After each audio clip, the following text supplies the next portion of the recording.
Samantala, bilang bahagi ng pagdiriwang ng ika-70 anibersaryo nito, inilunsad ng Office of the Vice President ang Extra Plus Ordinary Pop-Up Exhibit sa Cebu upang mas mailapit sa publiko ang kasaysayan at mga serbisyong hatid ng ahensya. Narito ang ulat ni Jim Ray Biosa. Opisyal nang binuksan ng Office of the Vice President ang Extra Plus Ordinary Pop-Up Exhibit sa isang mall sa Cebu City upang mas mailapit sa publiko ang mga programa at serbisyong inaalok ng ahensya.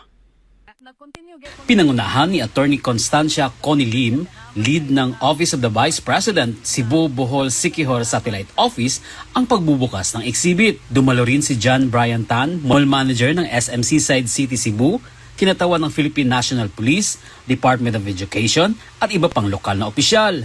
Bukod sa pagpapakita ng 70 taong kasaysayan ng OVP, layunin ng exhibit na ipaalam sa publiko ang mga programang tulad ng medical assistance, social services at livelihood assistance na maaaring ma-access ng mga mamamayan. Nag-continue gyapon sa medical assistance nato ug akong burial ganaman tay mga party list nga dako kay natabang sa So maghatag yapon tag mga assistance kanang nahimo na sa office, burial, etc. tani.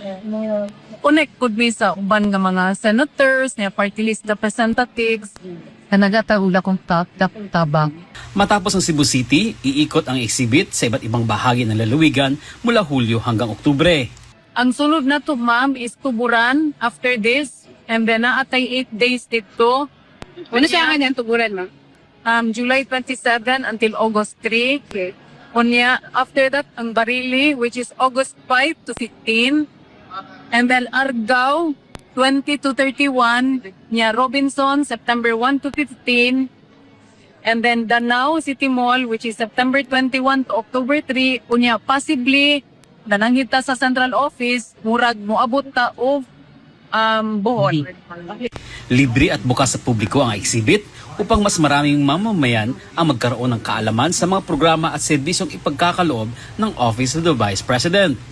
Ako lang po ning i-take ang chance no to invite each and everyone, labi ng ato mga estudyante, to please visit. Kausapan ni ma'am. First, good ni. And then, at launching po ni sa Cebu niya, educational kaini po, especially for students. Kay, bisag ako ganing ma'am, okay ko gibaw ulit mo, si serious man niya atong first vice president. Pero educational kaini niya, makatapang kayo labi na sa atong mga estudyante. So, please visit us kung kaning uban nga mga places nga atong gimension kaganina. Ayon sa OVP, bahagi ang inisyatibong ito ng layunin nitong mailapit ang mga serbisyo ng pamahalaan sa mas maraming Pilipino, kabilang ang mga nasa malalayong komunidad. Mula dito sa Cebu, para sa Diyos at sa Pilipinas nating mahal, Jim Ray Biosa, SMNA News.